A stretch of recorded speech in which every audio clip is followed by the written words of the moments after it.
for some questions. So yes, hello and welcome everybody again.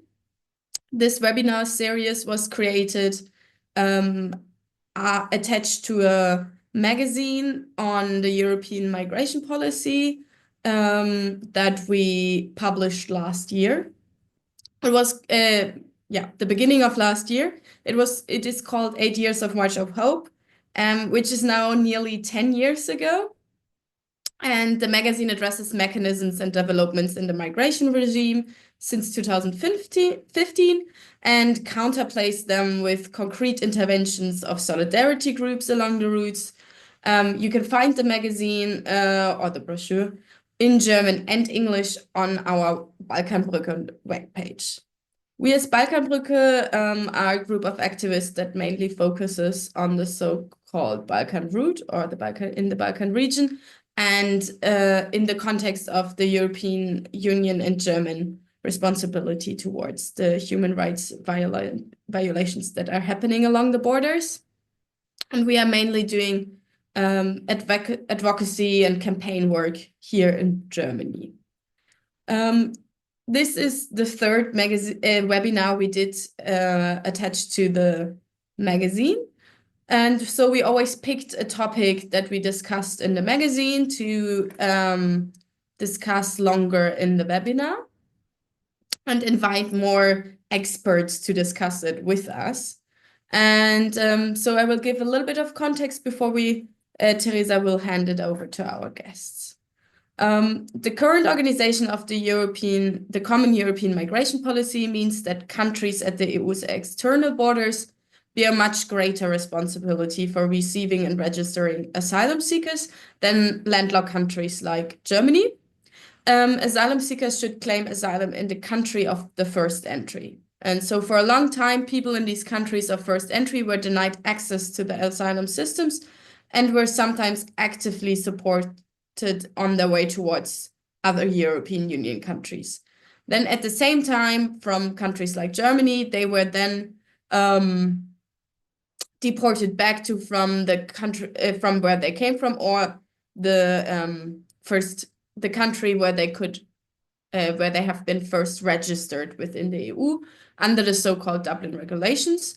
And in the recent months, these deportations and isolationist policies were at the forefront of a lot of political discourses and discussions in Germany. And it repeatedly emphasized that deportations, particularly also Dublin deportations, are to be carried out more efficiently. But what does that mean? The violence behind the deportation regime is not considered at all in these public debates within Germany specifically.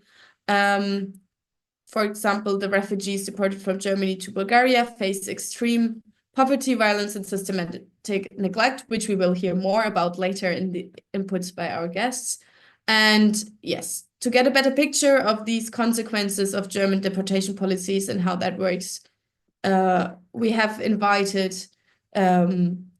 our experts or people from the field, so to say, that are all in some connection working with the with deportations to Bulgaria or in Bulgaria. Yes, so just a short break before I hand over to Teresa. If you have questions, you can put it in the chat in the YouTube comments, and we have a moderation there that then will let us know if what these questions are, and we will try to answer them in the end of the seminar. Thank you. Thank you, Franzi.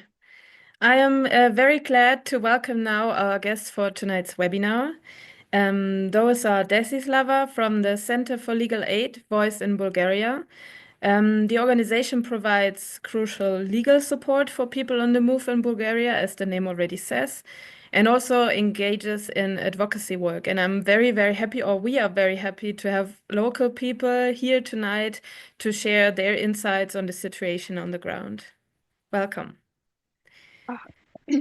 Moreover, we have Esme and Rick from No Name Kitchen. No Name Kitchen is an initiative providing people on the move with food packs and also distributions of other humanitarian aid. They also engage in healthcare support and document cases of border violence. Volunteers from No Name Kitchen are currently based in different places along the EU border, and in Bulgaria, they are in Hamanli, a place close to the Turkish border. Welcome also to the two of you. Then we have Cecilia from the Network Kirchenasyl Berlin-Brandenburg, an organization not only working on the topic of church asylum, what the name also already implies, but also supporting people on the move for their right to stay in Germany. Part of the team recently conducted a report about the conditions of deported refugees in Bulgaria through interviews and site visits during a research trip that happened last summer. Go out and check it, please. We will provide you with the link to the report in the chat. Thank you for being here with us tonight, Cecilia. Thanks And to you. And last but not least, I want to welcome Jonathan from Kölner Spendenkonvoi. Kölner Spendenkonvoi is an NGO based in Cologne, Germany, and they are working on the topic of migration along the EU outer borders, but also within Germany. They organize educational events, engage in advocacy work, and support projects along the migration routes with material and donations.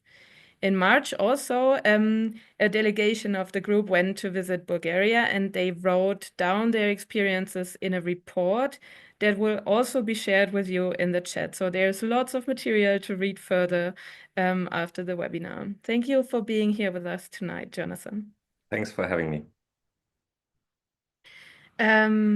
Franzi already informed you about the structure a bit of the webinar. So we will start with inputs of our guests. They will be around 10 minutes. I will have a small follow-up question for each of you to dive deeper into the topics mentioned. And then we will have time to answer the questions that will be posed in the chat. And please, dear audience, feel free to pose the question as soon as they pop up in your mind, and we will collect them and organize the answering session at the end of the webinar. Okay, so let's start. We want to hand the word first to Voice of Bulgaria. Dear Desislava, can you please share some general information, some insights about the current situation for people on the move in Bulgaria, and also the increasing numbers of Dublin deportations in particular? Feel free to share also some of your work and what your organization is doing right now. Thank you, Teresa, very much. Good evening, everyone. I really want to share more input on the overall situation of Bulgaria, and because the Dublin deportations are just one element of a whole system, and to shed more light on Bulgaria, not only because the deportations under Dublin are on the rise, but also because Bulgaria is very important in terms of the EU external borders. So in the last 2 years, Bulgaria was busy with its political drama around joining the Schengen area. And Bulgaria's Schengen accession just played as a textbook for EU migration policy. For joining Schengen, Bulgaria had to fulfill only one condition, namely keeping the external border tight and keeping the numbers of migrants coming to the European Union just down. For keeping the numbers down, Bulgaria signed a bilateral agreement with Austria, which was especially vocal on the numbers of migrants crossing Bulgaria and heading west.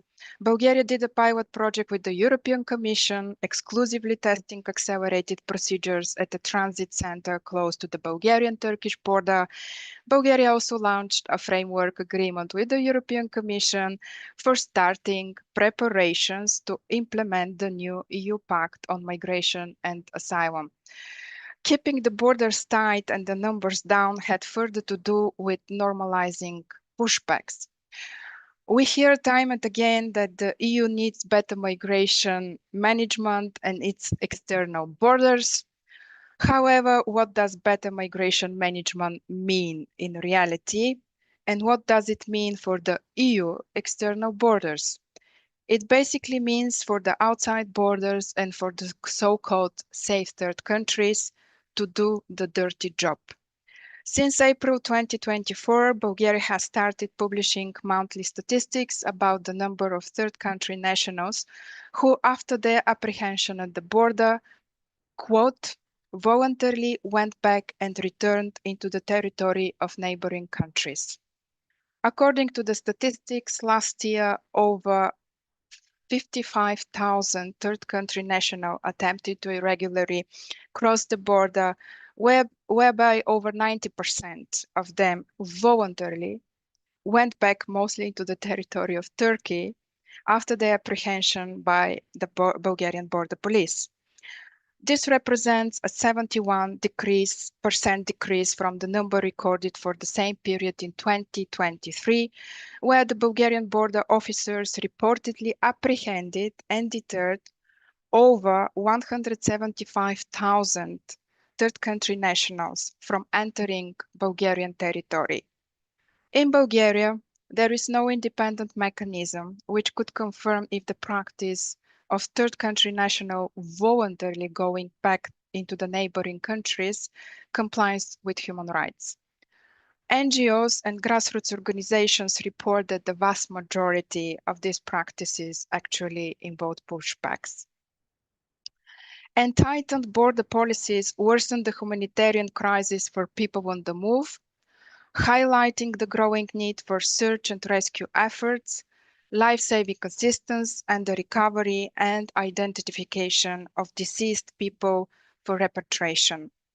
Both Bulgarian and EU institutions abdicate from critical situations of searching and rescuing people, assisting people in grave physical condition, identifying dead bodies so they could be buried or returned to their relatives.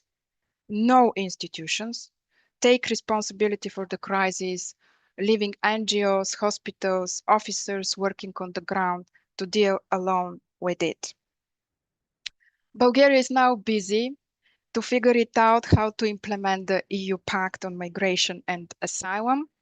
After a quiet preparation process with no space for the civil society, Bulgaria published its national plan for the Pact implementation.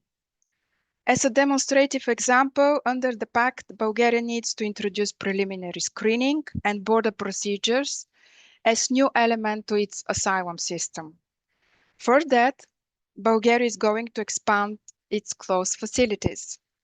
The EU Pact has not much to offer to fundamental rights, but just another monitoring capable of only producing tons of papers of reports that nobody cares about. The Pact offers no leverage to endorse human rights, sanction and seek accountability for human rights violations. As another telling example for what the Pact is about, it foresees scenarios where unaccompanied minors, namely children, could also be classified as risk to national security. Regarding human rights, this scenario represents a significant failure for both institutions and the civil society. For Bulgaria, top countries of origin where people come from remain Afghanistan, Syria, Iraq, among others Morocco. For those who were returned, prevailed the number of the Syrian citizens, including voluntary returns. The trend persists that the majority of unaccompanied minors applying for international protection come from Afghanistan. While having an ongoing asylum procedure, people could access accommodation in the refugee camps, social and medical assistance for which the state asylum authority is responsible. People could access the labor market 3 months after they file an asylum application. On a fundamental level, Bulgaria has zero integration policy. There are no operating state programs facilitating the access to basic services. No integration measures or activities have so far been planned, funded by the state, or available to individuals with international protection. International protection holders are left on their own to access accommodation, jobs, and basic services. This integration vacuum could also affect people returned under the Dublin regulation. Last year, Germany sent the majority of the Dublin requests for Bulgaria to take charge and take people back, totaling 5,918 German requests. 275 Dublin transfers from Germany were carried out. There is a German officer, from what we understand, appointed to coordinate Dublin transfers with Bulgaria. What will happen to people returned to Bulgaria depends on the following. They applied for asylum in Bulgaria and have an ongoing procedure. Their asylum procedure is terminated because they did not appear before the Bulgarian asylum authorities. They receive international protection in Bulgaria. They are finally rejected status. Dublin returnees could be detained only if the person has not received international protection in Bulgaria and has no ongoing asylum procedure at the time of their return. Bulgaria currently has 2 pre-removal detention centers. Detention could be imposed only for the purpose of preparing return. People could be detained if they have final asylum rejections and exhausted all available remedies. During a pending asylum procedure, however, people could be detained in closed premises if they are classified as national security threat. Pre-removal detention cannot exceed 18 months. But there is a great concern that with the new EU return regulation, which is in the pipeline of the European Commission, detention time could be prolonged and the detention regime would be hardened. If the migration authorities do not manage to send people back, the doors of the detention center just open and people end up on the streets in a state of limbo. For example, Bulgaria has no regularization alternatives for long-term undocumented migrants. Detention conditions are poor and miserable. Court cases were started aiming to address the conditions in the pre-removal detention centers. In one of the instances, the court decided that the pre-removal centers are social facilities providing shelter and food to the detained people. This basically demonstrates the gap and the complete lack of competence with regard to the function and the conditions in the pre-removal detention centers. Finally, we are in a very low moment and we are at a very deep place of human rights currently. The current situation of hollowing out human rights and the international legal framework also affects fundamental migrant rights, which are an integral part of it. Bulgaria is a hotspot regarding migration flows as one of the longest and most complicated EU external land borders. It still remains a blind spot for its realities on the ground. And given the newly adopted EU Pact on Migration and Asylum, it seems that blind spots become convenient for externalizing the asylum procedure, turning the external borders and third countries to EU doorkeepers, and passing the responsibility for human rights violations back and forth between national and European institutions. Thank you. Thank you, Desislava. That was perfectly on time, and I'm very thankful for like the big picture you brought to us, because I know it's a very hard task to answer those big questions in a very short amount of time. I have one follow-up question because I remember back in 2014, Bulgaria used to be like kind of one of the main countries along the route because of its like geographical place as first entry point to the European Union for people coming via Turkey. But then I think, not least because of massive border violence, the country kind of disappeared from the route for a while. I mean, it obviously did not disappear completely, but the route shifted more to the west for people going to Greece and North Macedonia and Serbia, Croatia, and so on. Can you maybe explain us when and how Bulgaria kind of reappeared to the scene? This is, for example, for us, 3 years ago, there was an unprecedented moment also for the grassroots organizations where people started to talk about their pushbacks. So we started also collecting testimonies about pushbacks. And actually, 2023, for example, as I mentioned in my presentation, was a really high. The number spiked. Even the border police published its statistics. Where they say that they deterred over 175,000 people. So I don't know how they count, if they count each group or they count people in the group. But this is also the statistics. Really, it depends. It depends of the dynamic of the migration flows and where people where they can cross, where they can they try to push more people back or to stop the access. Actually, this question also shows that the whole idea behind the EU migration policy somehow seems to be that we can control migration like hitting a button. This is not possible, because if we, as I mentioned in my presentation, if we have a 71 decrease comparing with 2023, this is some kind of a temporary situation. This is not a sustainable situation. Maybe the routes will be oriented, what we hear, towards Romania, or it could be a controlled situation. This could not be controlled situation. And if we see that the numbers are down now, they could be high again next year or in 2 years, because this is beyond the control of us. It depends also with the effects of the foreign policy, also of the European Union.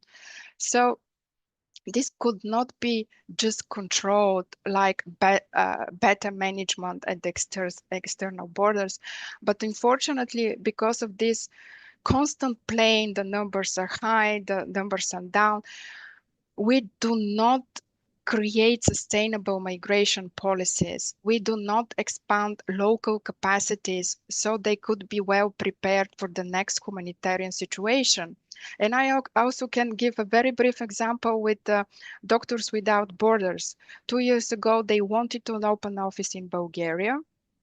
And then because the numbers were down, they closed the office in Bulgaria.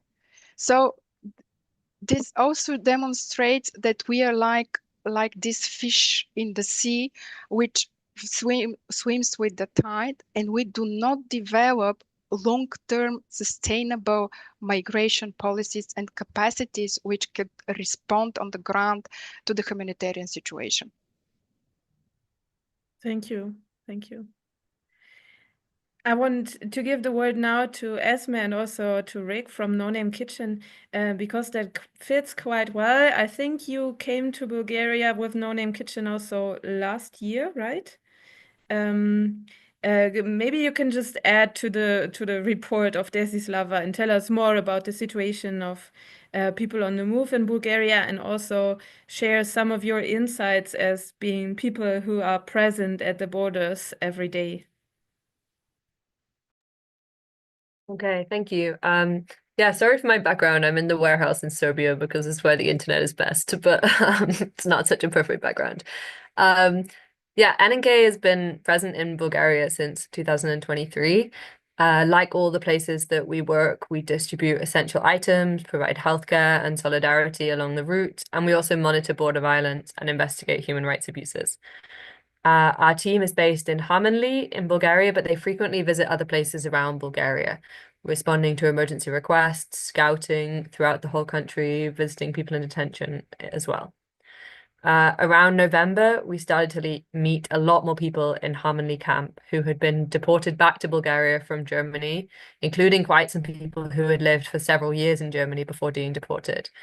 In all the places we work, we've always met a lot of people along the Balkan route who've suffered Dublin deportations, but the particular violence of Germany's large-scale deportations to Bulgaria has become extremely clear in the last few months. We also started meeting people in Sofia who had been deported from all over Europe, facing destitution and being left to live on the streets in Sofia. And so our team started meeting these people and trying to get support to them. And during visits to the detention centers in Bulgaria, we also met a lot of people who've been deported back to Bulgaria, but had exhausted asylum applications and appeals in Bulgaria. So were detained, often in really horrendous conditions, without access to translators, and a lot of the time without access to really crucial information about why they were being detained and what options were available for them. Something that we then also began to hear stories about was about people who had been deported to Bulgaria, experiencing pressure to sign voluntary return documents to their countries of origin or to third countries. This is a really violent practice, especially because it plays into the coercive force that people are already experiencing of being denied essential information about your status and your rights. We investigated this a little bit, and in the end it was published, and some lawyers from the UK reached out to say that they had used this information to get an injunction to stop deportations to Bulgaria from the UK with the clients that they were working with. Following this, what we have been trying to do, working with a few collectives in Germany, the Netherlands, Belgium, and the UK, is following advice from lawyers about what they need to see documented to try and win these cases to stop the deportations. Just yesterday, we actually published our latest report, which is on this. It's called The Bulgarian Trap. And based on interviews with people who'd been deported to Bulgaria or people facing onward deportation from Bulgaria, what we found was a near universal pattern of abuse. And every single person that we spoke to had either experienced destitution or had been pressured into signing a so-called voluntary return agreement under the threat usually of prolonged detention or violence. It became very clear through this investigation that destitution is present in one way or another in pretty much every type of deportation case. Whether people remain under state custody, they're taken to detention centers without access to crucial services, without enough food sometimes, in really unsanitary conditions, without access to legal advice, or if they're sent to open camps, which again don't have basic facilities that meet the minimums of the Reception Conditions Directive and also the minimums of human rights legislation. Or people are left to live on the streets and provide for themselves. No matter the route that people end up taking after deportation to Bulgaria, most of the people that we're speaking to are deprived of their most basic needs, including food, physical and psychological healthcare, shelter, financial support, and access to information about their situation. What we have found through this investigation is that this kind of level of destitution is not only a likelihood for those deported to Bulgaria, but there is a policy of abandonment for those that are returned to Bulgaria. And as Desislava was saying, there is very, very little structures for integration, and the Bulgarian government is relying on this to a large extent, making this destitution a systemic issue. We also investigated further these patterns of people being coerced into signing voluntary return documents. A lot of the time with the border police or the state agency for security, withholding or distorting crucial information to install a sense of hopelessness in people when that wasn't necessarily the situation. A lot of the respondents that we spoke to were falsely led to believe that they have no remaining avenues for legalizing their situation in Bulgaria. They were told that forced return is inevitable, that they're going to be deported for 18 months and then they'll be sent back to Syria or Afghanistan or wherever anyway, so they may as well sign a document and go now. This practice has led to people signing documents they don't understand and being deported. And it has completely undermined the integrity of the asylum process as well. There is a confusion around people's legal status after deportation to Bulgaria, and that confusion is being exploited by a very, very hostile agenda to try and manipulate people into returning to third countries as well. The lack of transparency and the access to information about their situation leaves people really unable to make informed decisions about their claims, and it completely strips people of rights and agency. What we have tried to show in this report and this investigation, which we are continuing to work closely with lawyers, this is just one step in it, is that these attempts to manipulate people after deportation, the threat of destitution, the real and serious risk of voluntary return. We use the word voluntary here because this is the official framework under which these third country returns are operating, but there's nothing voluntary about the situation. The framework under which this is happening could absolutely amount to a violation of the prohibition of inhumane and degrading treatment, and even in many cases torture. And what we were expecting to find is that people were being pressured into returns to countries where they might face torture after Bulgaria. And instead, what is becoming clearer to us is that people are at risk of facing torture in Bulgaria. And there is therefore a proxy violation by the countries that continue to deport people into this situation. And this has been the basis of the lawsuits that we're working on. I will pass to Rick to explain a little bit more about some of the other work that we do in Bulgaria, as well as this deportations work. Thank you, Esme. Nothing now is when we all realize about your nice native accent and my Spanish one. Sorry for that. Thanks, Balkanbrücke, for organizing this. This is a pleasure to have this kind of workshops. It's very important to raise visibility on what is happening in Bulgaria. And nothing, I just want to complement what Esme just said very briefly, because our work as non in kitchen in Bulgaria, let's say, is divided in two big lines of action. One is more connected with the people that they are already in the camps, slash detention centers, slash jails, we could say, depending on the case, where we do distributions and monitoring and legal protection, or try to do, as Esme was saying. And in parallel, we have a specific program on search and rescue that in Bulgaria. We started last year with that.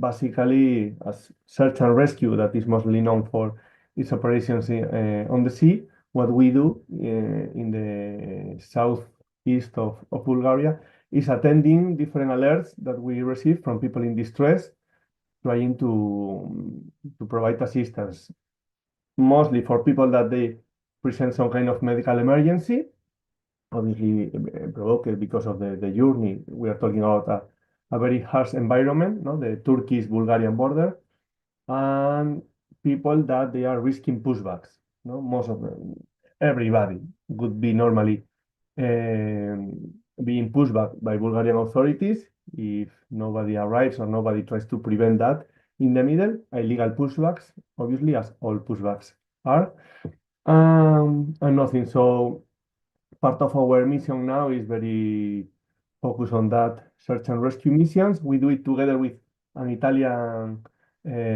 collective that is called Collettivo Rotte Balcaniche Alto Vicentino. Maybe it's known for some of you. So we try to do things very in cooperation. And well, it is representing a incredible struggle for us. Actually, two of the speakers that they were going to be here today, they are now on the road. So I'm replacing them a little bit. I was not supposed to be here now. And just to give some numbers for the audience to understand the scale of what is going on. Since we started last year, in more or less a year, a little bit less, we were able to find up to 820 people in distress in the forest. Just in the last 4 months, this year, 2025, 464 people were found during our mission, which is very big numbers. We are a very tiny collective, let's say, so we are not a big agency with big capacities. So we can imagine what is the volume of the flow of people in there if we are able to reach 464 people in just 4 months. More or less 85% of our missions are what we call successful, let's say. 35 missions out of 42, they were successful, meaning that we were able to prevent the pushback, because the people who is making the rescue, they monitor, they surveil, and when the police arrive to the place, the pushbacks are not happening. The people is moved to the camps or detention centers, depending how we want to call it, and well, somehow the pushbacks are prevented. All this still represents a big challenge, or a big set of challenges, First is asking ourselves what's next, because we can do the search and rescue, we find the people, we prevent the pushback on the spot, but then the people goes to the different camps, Busmansi, Lublimets, before Pastrogor, that now is empty, but will come back maybe later. And the conditions there are what before Desislava and now Esme we have been talking about, no? So the situation in the camp is not really becoming a solution, as it is not for the people who is being deported into Bulgaria. Second, all this search and rescue represents an incredible emotional struggle for everybody who is involved, not only for what it means in terms of, well, the trauma, the harassment from the authorities, and well, the vicarious trauma that goes together with this kind of activities, but also because it seems to be something invisible for the rest of the world, in concrete for Europe, no? I mean, what is happening there is so incredible. Bulgaria entering into Schengen on 1st of January, which is so dichotomic, no? Like, really, like the two sides of the coin are quite paradoxal. The third challenge is obviously the resources. I'm not going to beg for money now, but well, obviously making rescue entails a financial struggle that we didn't realize when we started, let's say.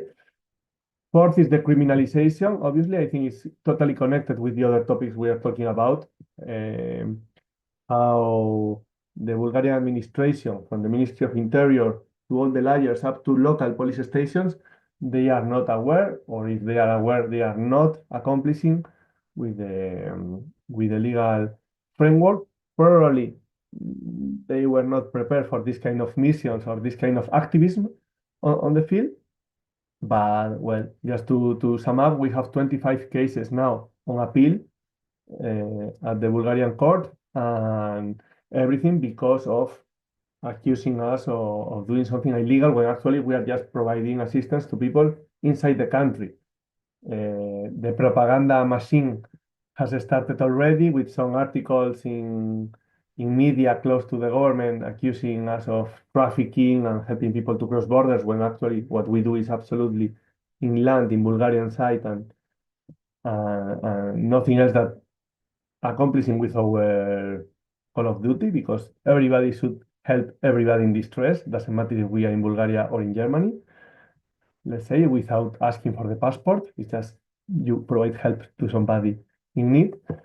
And nothing. And last thing to finish my speech is to raise some kind of call to action. If somebody here in the audience wants to give a hand, to join our teams, and to provide any kind of support, donations, clothes, everything is needed there.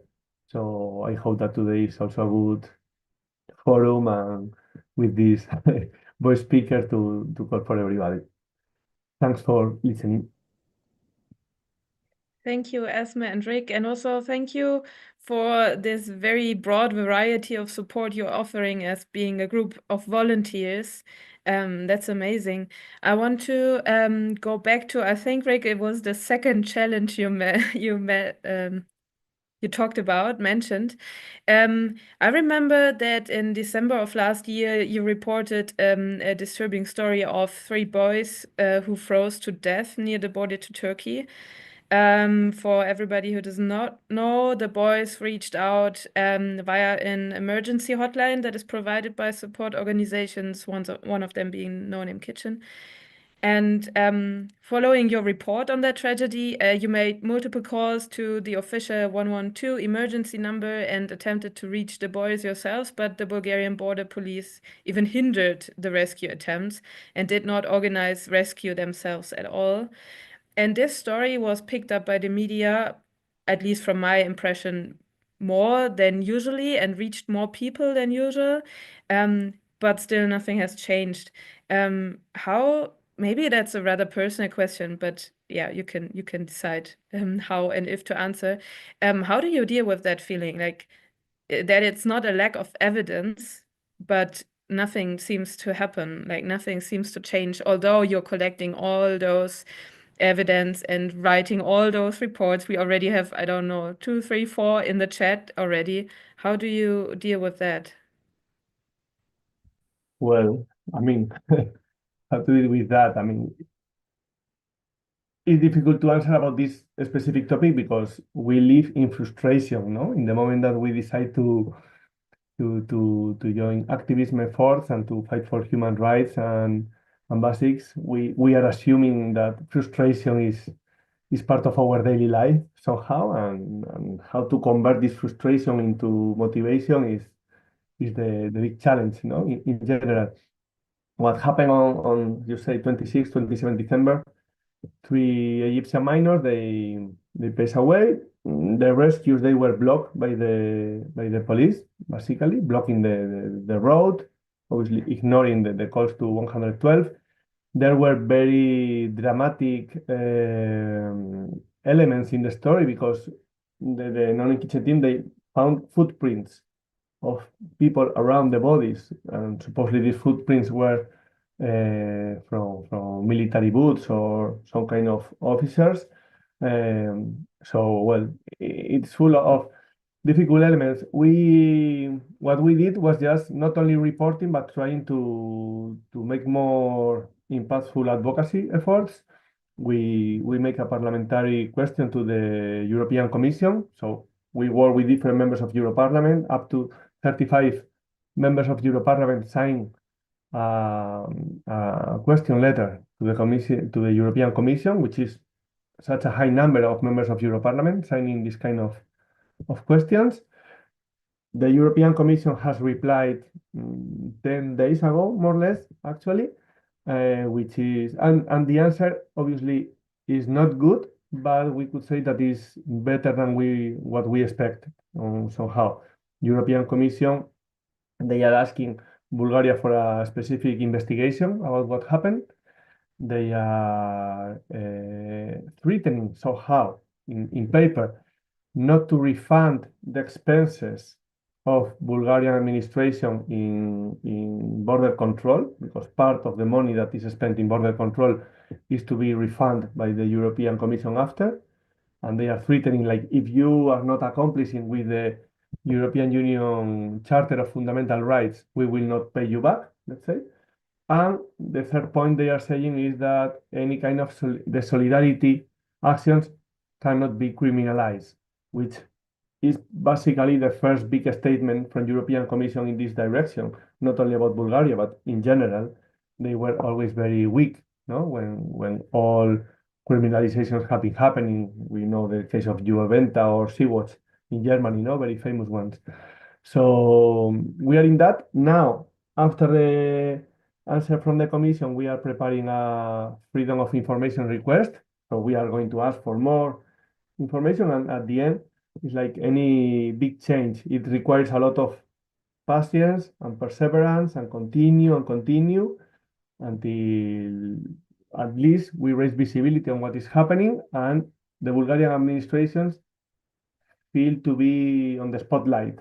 No, they need to feel that from Brussels, but from Germany, from everywhere, civil society in Europe and especially in Bulgaria, they are looking at what they are doing. In that way, maybe they feel forced to change, no? But still, we know the mindset in Brussels of many people. So let's see how far we arrive. Thank you, Rick. Yeah, that's exactly what we want. I mean, that's not exactly what we want to do now. That was not right, but we want to zoom out now from looking at the situation in Bulgaria specifically, because I want to give the word to our third input person, being Cecilia from Kirchenasyl, Berlin-Brandenburg. We will look at the people who already reached their destination, or at least that is what they thought, maybe, and see what happens when people arrive in Germany and then get the notification that they might be deported back to Bulgaria. Dear Cecilia, can you tell us a bit more about Dublin deportations from Germany to Bulgaria? Why the number of those affected increased, and what Kirchenasyl is doing against it? Well, why the number increased, that is not my business. Not Desislava, I think, answered this question before, or you were stating about the situation in Bulgaria, and obviously people leave Bulgaria. Maybe I explain a little bit what I am doing and what is my connection to Bulgaria. Because I'm doing legal counseling for migrants for this very tiny association, Asyl in der Kirche, Berlin-Brandenburg, and especially for people who are not granted a residence permit or a protection status.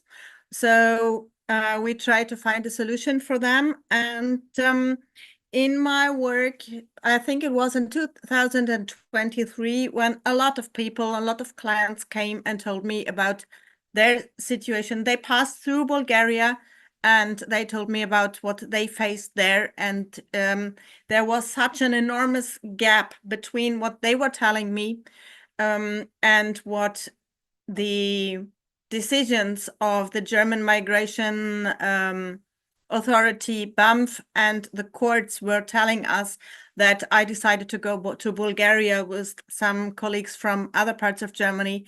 And we decided to have a look on the situation by our own. So we went to Bulgaria last year in September, and we met Desislava. We wanted to meet No Name Kitchen, but I think there was a problem with scheduling our meetings. So unfortunately, we did not meet. Yeah, and we tried to, we wrote a report about what we experienced there, and we tried to face reality with what BAMF and the courts are writing in their decision. And for me, it was quite terrifying, let's say, to which point German court decisions and the decisions during the asylum procedures are far away from reality. So these decisions frequently are based on wrong information from Bulgaria, very old numbers about possibilities to find shelter, etc., etc. I will not repeat everything that is happening in Bulgaria, but what German authorities state about that is really, really far away from reality. So ignoring realities is ignoring rights of people too. And so what we do, we did it before, and for us it was finding out about more about reality. It became clear that nearly everybody who is facing deportation to Bulgaria because of Dublin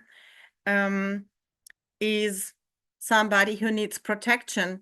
And actually not only people who are facing Dublin deportations, but also those who were granted protection status in Bulgaria, because this is quite frequent too, that people are granted a status, but they have no possibility to survive later because of what Desislava mentioned, the zero integration policy. So it is very hard to, people are left on their own, and it is very difficult to find a solution and yeah, appropriate living conditions, or even, well, living conditions that are in conformity with human rights.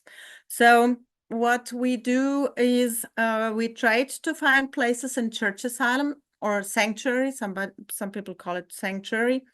That means that in Germany we have this situation that the churches, church congregations who consider that somebody is facing a particularly difficult situation can be protected by the church. And then deportation normally is stopped.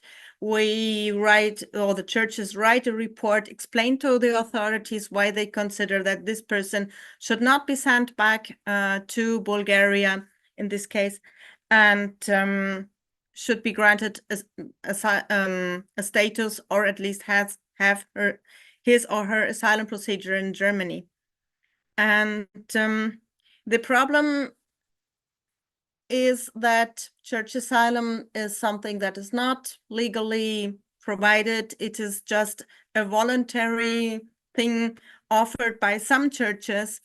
And actually, the difficulty we face in this situation is church asylum. The original idea of church asylum is to find out about people who had a legal procedure, and because rules are strict and people, well, life is colorful, and sometimes people do not fit into the rules, and situations can become very difficult for some individual. So it is meant to be a solution for hardship cases.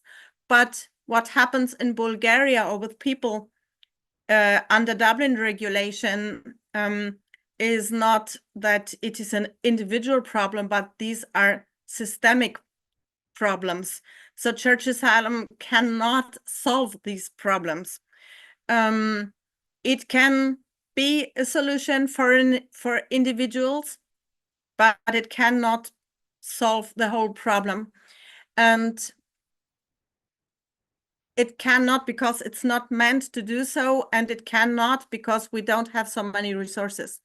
It's not possible to give a place in church asylum for everybody who's supposed to go back to Bulgaria. That's not possible.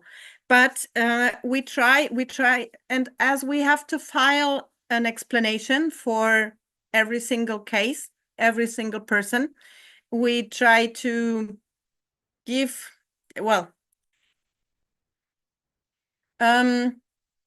to, how you say, it is, in our thinking, it is also a way to tell BAMF, the migration authority, what you are writing is not correct. You are saying this and that, and this is far away from reality, and you know it. So it is like putting the finger in the wound from time to time. BAMF does not care too much, but we think that it's necessary, and it is respected by BAMF. At least people under Dublin regulation are not sent back. We have it is more difficult when people got a protection status in Bulgaria, because, well, when it is Dublin, we have this Dublin delay after 6 or at the latest after 18 months, Germany becomes the competent country to check, to examine the asylum procedure, and the person is not sent back to Bulgaria. But this is different when Dublin is not, when there's no Dublin situation, because the person already has a protection status in Bulgaria. Sometimes in this case, we offer church asylum too, when the situation is particularly difficult. For example, at this moment, we have, I think in Berlin, I'm working in Berlin, so we had one family who had been in Bulgaria. We have one handicapped person, and there is also, yeah, 2 more persons who already have an protection status in Bulgaria. Yeah. Yeah, and we try to inform people about what they can do in order to, when they face deportation, what are their possibilities in order to have a solution to their situation. So, yeah. Thank you, Cecilia. So thank you for explaining to us this possibility to use church asylum as a last way to save people from being deported, but also to honestly share the point that this is not going to be the solution for everybody. Yeah. This is possible. I also heard that police is increasingly breaking into church asylum rooms and like destroying this practice of church asylum. Have you also observed that? We are observing these situations. Actually, yes, this happened several times last year. It was attempted in some cases, mainly, in different parts of Germany. In Berlin, we haven't had this situation yet. Most of the situations we were able to discuss with the authorities, and the deportation did not take place. It mostly concerned Afghan people with Dublin, Sweden. I think it's like we don't know exactly what is going on. We think that, we don't. We have only a few cases. Obviously, the authorities do not explain to us why this case or this person or not that person. But we think that, for example, Dublin, Sweden, this is very easy to. It's very hard to defend officially why a person should not go to Sweden, because Sweden, well, this is obviously Scandinavia, everything is very nice there. And so it's like, we think that maybe this is part of the game, trying to undermine church asylum and the public opinion, but we are not sure about that. We don't know.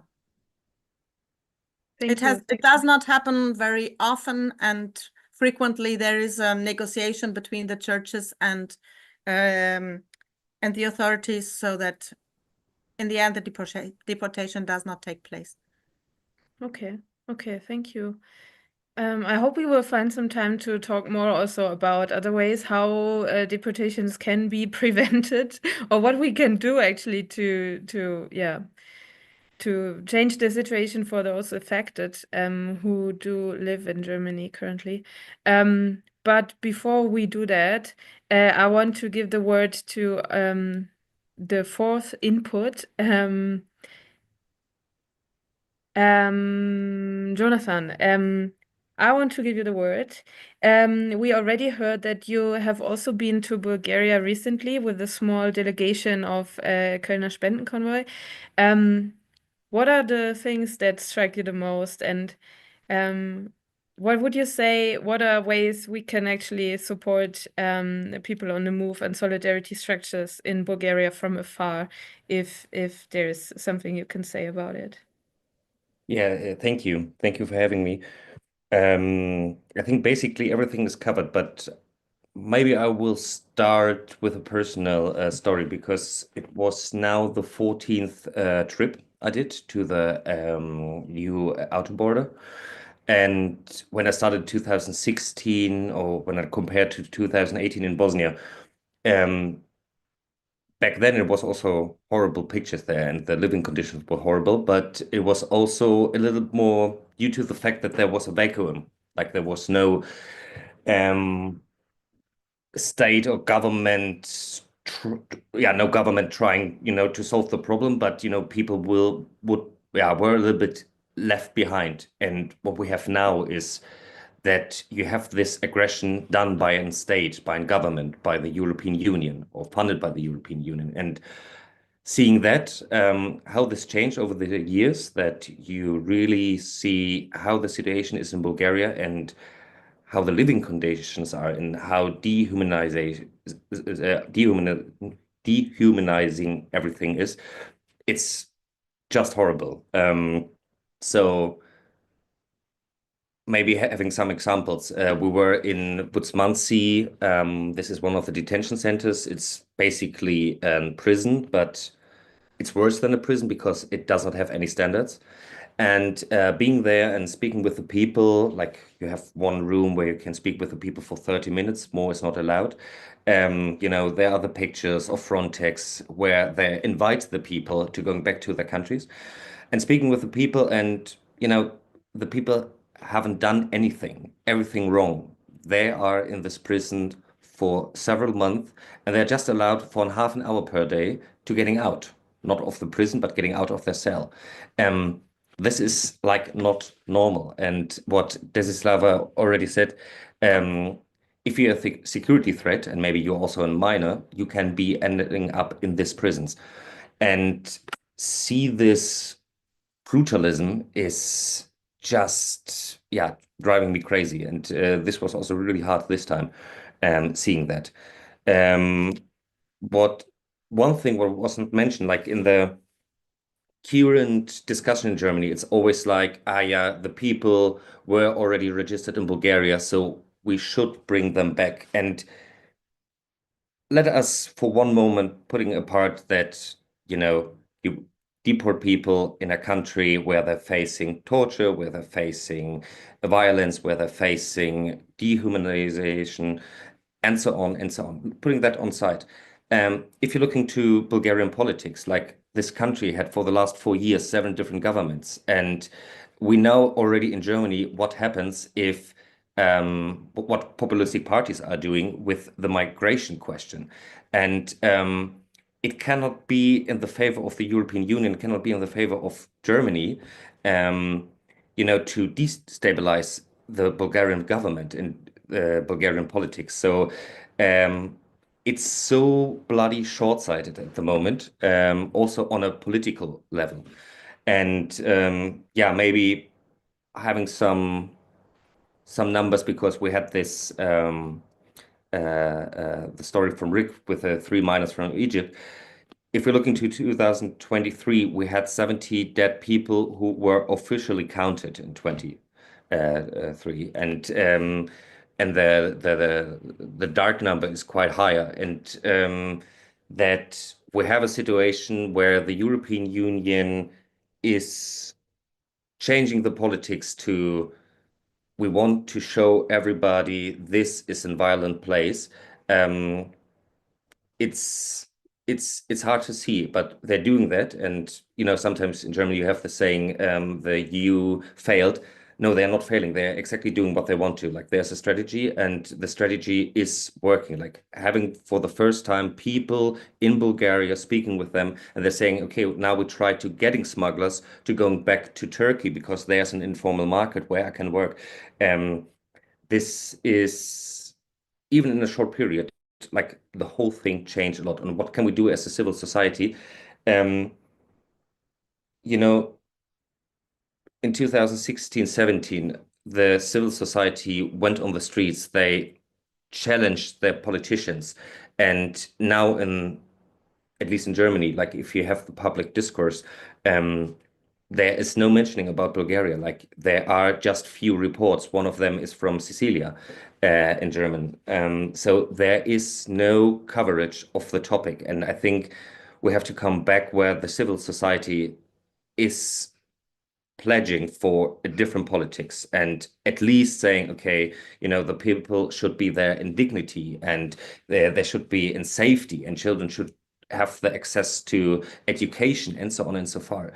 But this, at the moment, nobody is interested about it in German society. And I think this has to change. Full stop. Thank you, Jonathan. You already provided us with a beautiful and also very political wrap-up, actually. Thank you for that. In your report, you said you start with something more personal, and I want to go back to it because in your report you share the story of Halima, and maybe you can let us know more about that person you met in Bulgaria. Maybe that also helps us to understand better what these chain deportations and the so-called voluntary return actually mean to the people affected. Yeah, I think, Desislava, if I say something wrong, because you were, I think, also involved in this case, then please help me. It was like, it's not her real name, but it's a real person, a real story.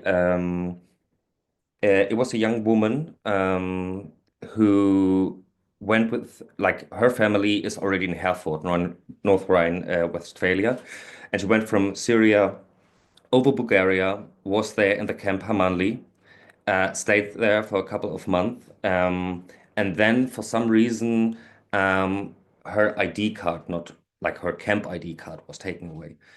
So you cannot go out anymore of the camp, and you don't have any access to food.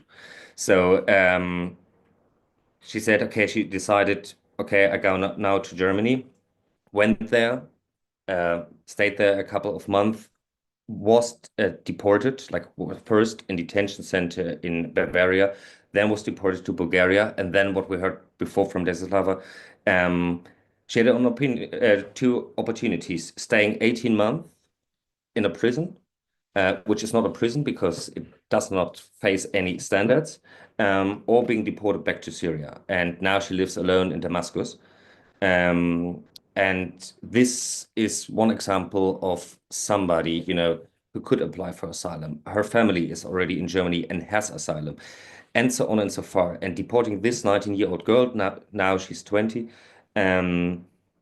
is just something where you see, okay, we throw away the UN asylum law and what it was built for out of the Geneva Convention. And it's, yeah, one of the very sad stories. And for example, we also had another story when we were in Butzmansi camp and interviewed a guy who was deported from Germany and he was there, I think, already 5 months, and he didn't know why he's there, and he did not have any legal advice, and so on and so forth. And it's still the European Union, and having people in a prison without any legal advice, without any support, without any translation, it's quite archaic, I would say, and yeah, and also not understandable how we came to this point. Thank you very much for sharing.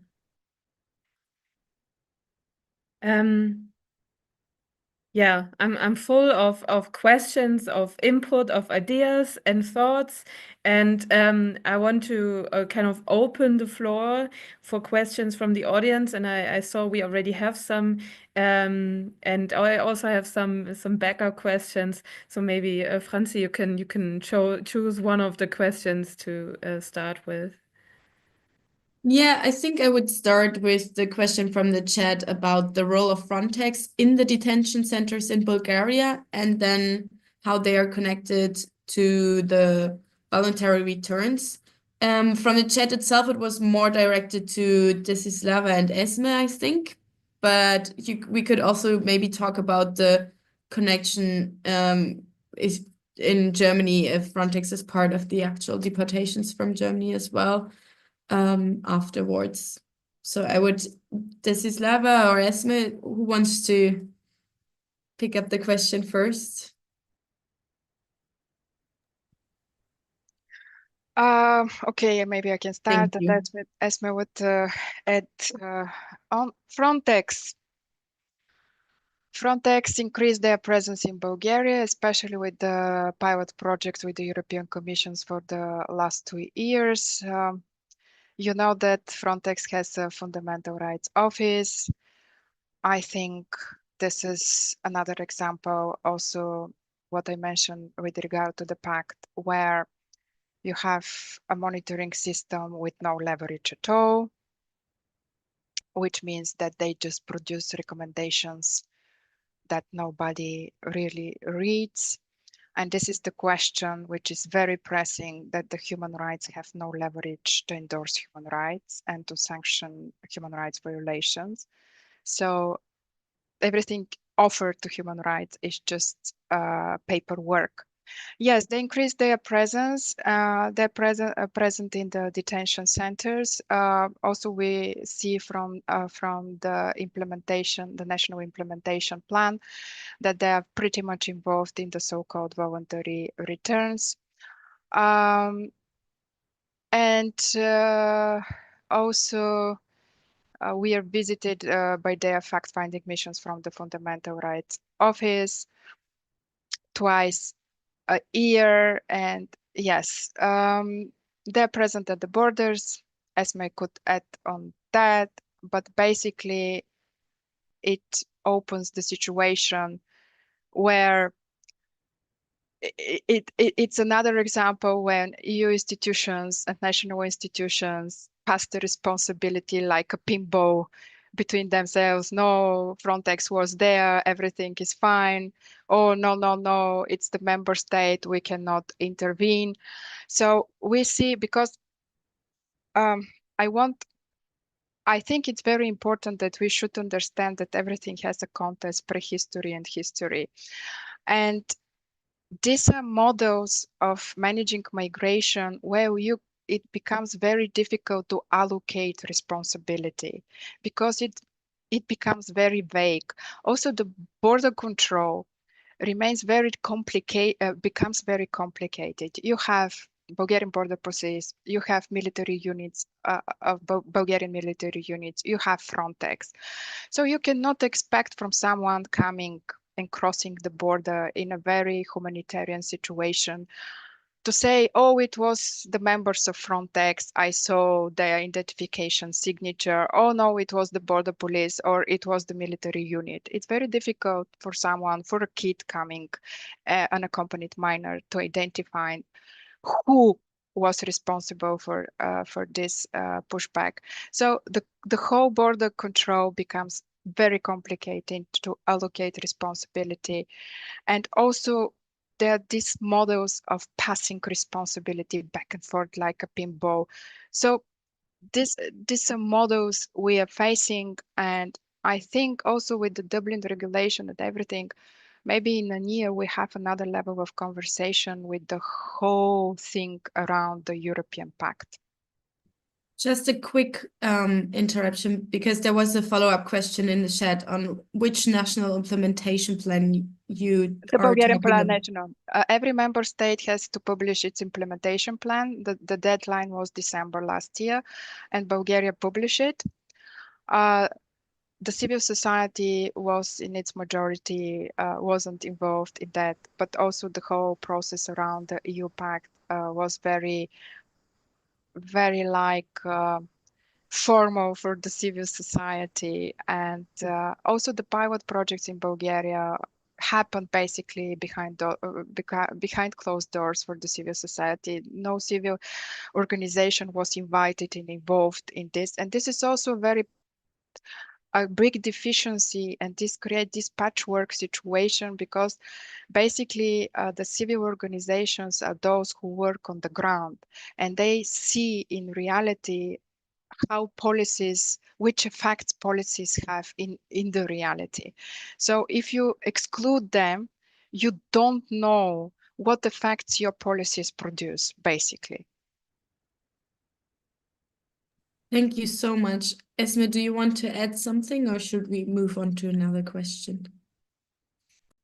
Yeah, I think Desislava has really said it. There are still pushback testimonies of Frontex officers. There's also still pullback testimonies of Frontex officers constantly relocating people from the border regions to other parts of Bulgaria. They've also strengthened their operations with like deploying additional supposedly like voluntary return counselors. And but then again, it's like Desislava was saying, this like constant transferal of accountability and responsibility is also something that erodes the capacity to actually hold institutions to account. And this is also done deliberately, you know, when there's so many actors taking responsibility for these different elements and these small things, and each voluntary return document is passed by hundreds of administrative workers before this return actually takes place, then that's also something that makes it incredibly difficult for us to hold these institutions to account.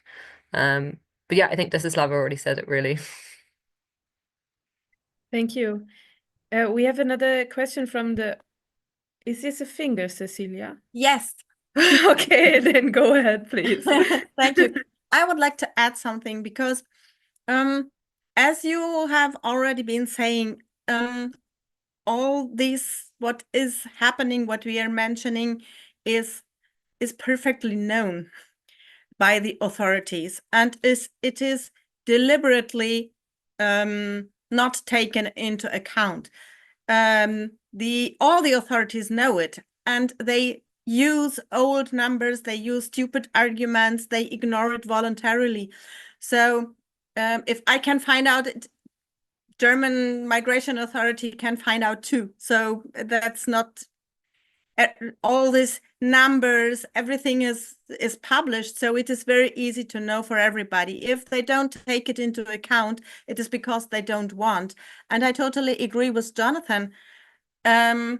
Civil society has to know that the authorities don't do their work. They have to act according to law, and they have to act according to human rights.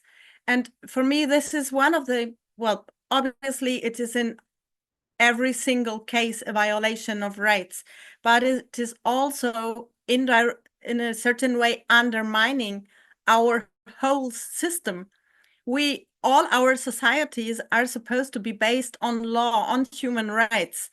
And if our authorities do not take into account these rights, they are undermining the whole system our societies are based on.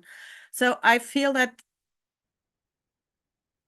nobody is taking into account this point. When I talk to my friends or people who are not involved, they, oh, okay, that's interesting. I did not understand that, but that's what they are doing. Even as a citizen, when I read a BAMF decision, I find it horrible what this kind of stupid arguments they are giving to me as a citizen. This is not okay. It's violating everything what our societies are based on. And I think that's I think it's an important point, and we have to spread this within the society. Yes, thank you. Before we get into deeper discussion to this topic, I'm sorry, because of the time, I want to highlight another question from the chat and give the word back to maybe someone from No Name Kitchen, because there was the question if activists experience criminalization in Bulgaria and how the situation for those practicing solidarity is. Yeah, Rick explained this a little bit, but yes, very, very heavy criminalization in Bulgaria. The situation is very, very bad, especially the criminalization of search and rescue operations. It is marked on the one hand by this very constant kind of harassment for things that would otherwise be entirely fine, you know, like getting pulled over for the police because one of your lights is a little bit dimmer than the other light, and suddenly you have enormous fines, and suddenly they're wasting your entire day. And so on the one hand, there's this kind of targeted harassment that they are able to identify us in these small border towns, and they do, and they make the most of that. And then on the other hand, enormous amounts of harassment stopping the search and rescue operations, as happened with the case in January when the search and rescue operations of our teams were blocked and the 2 boys died as a result of it. There is a growing movement of solidarity in Sofia of local activists, which is also really, really nice and really valuable. But generally, I think Bulgaria remains a bit of it's very difficult to practice solidarity, and there aren't many organizations operating in Bulgaria in the way that there are in some other places on the Balkan route. And that also makes organizations particularly vulnerable to being targeted. And what I also feel like is happening quite strongly is these strategic lawsuits, as Rick was saying, that we already have, I think, 28 cases now of small-scale fines that are expensive for us to appeal and are usually dropped on appeal anyway. So it's also just a means of depleting our resources, draining our time and energy and money to the extent that we can't continue our operations, but without actually having any legal basis for stopping what's going on. I think this sums it up, but yes, the situation is bad. Can I also intervene on this? Yes, I think Esme was pretty exhaustive. Activist groups, as also No Name Kitchen, actually are present in Bulgaria for the last 3 maybe years. Before that, Bulgaria was no man's land. The local organizations we work for over 15 years in Bulgaria, and also partner organizations work over 10 years. And everyone is exposed to criminalization.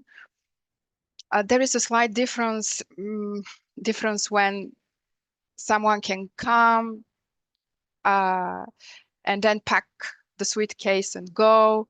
And there is another implications for the local organizations which stay. This is another issue which also needs to be addressed But yes, we are seeing an increasing risk of criminalization with the solidarity, and it goes around, especially the pushbacks topics, which are the hot potato. But yes, there is. I want to mention this, that the criminalization implications for local organizations and maybe for someone who can just leave Bulgaria are still slightly different. Thank you for adding that to this point, Desislava. I think this is also something we need to work on in the coming months and years, to think about how international collaboration can work, like looking at all those different points when it comes to local and international organizations working on the topic. Thank you for adding that. Franzi, I think we have another question from the chat, right? Yes, there's a very direct request to Cecilia. I don't know if you have seen it. But the question is that somebody in the chat has a Syrian family in their refugee camp in Schleswig-Holstein who were granted protection in Bulgaria, and that protection is still valid. However, they are facing deportations back to Bulgaria and might be deported soon. So what would be options to help this family avoid deportation? And if they would be to seek church asylum, how long do you think they would need to remain in the church? This is a hard question. It is a hard question because it depends on the individual situation. I don't know if, for example, for families, it depends. There is some positive, there are court decisions saying that if families have minor children, and they, well, they say in a family, both parents have to work in order to earn enough money for the family, and as there is no possibility for like kindergarten or things like that, so if children are small, that is not possible. There is some positive, there are positive court decisions. It depends if it is still possible to go to court. I would always recommend that, and in the end, it depends on the individual situation. You can give my contact information and I try to answer, but this is not possible to answer like this. If there is a protection status in Bulgaria, church asylum does not give any perspective. It avoids deportation, but it does not give any solution. So it's necessary to have some kind of idea what can happen in the future. And this depends on the individual situation. I cannot give more precise answer. So the person in the chat, maybe they can contact me and we can talk on phone. Thank you so much for that offer. I think you mentioned it before, and maybe that's a segue to also, like, just shortly, you said that there would be ways to that you have made a recording of like ways to face deportations, what you can do, or it's part of the last report that you did. Just to say again where we can find this information. That is not collected information. It is not written somewhere. It depends also on the local practice. That's not the same situation in Berlin as somewhere else. It depends on the, that's always the problem with legal counseling. You have to see the individual situation. And I always recommend to have good counseling. And for Dubliners, I think it's very important to go. We have always the discussion with lawyers in Germany, because people don't go to court because they think that it's not helpful. And that's not always true, because if courts, the good cases are not in the court, we never get good court decisions. So I would always recommend to have good. It depends on the regions. There are parts of Germany where the courts are very restrictive. It does not make sense to go to court, but that's not always the case. So, Thank you. If not, good counseling is always helpful. All right. Thank you so much, everybody, for all of your inputs.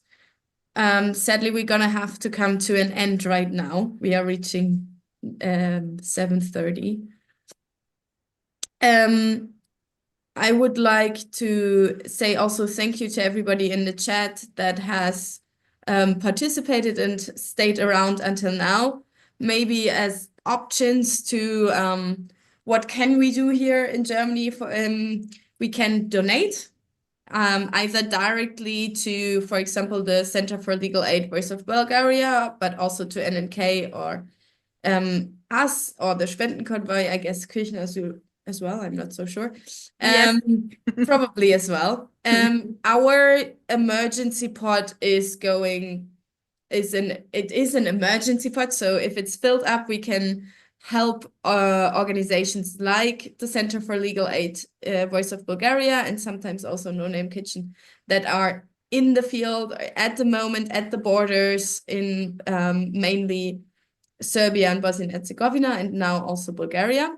So either you can donate to us and then put the name in if you of the organization, or directly to the organization, or generally.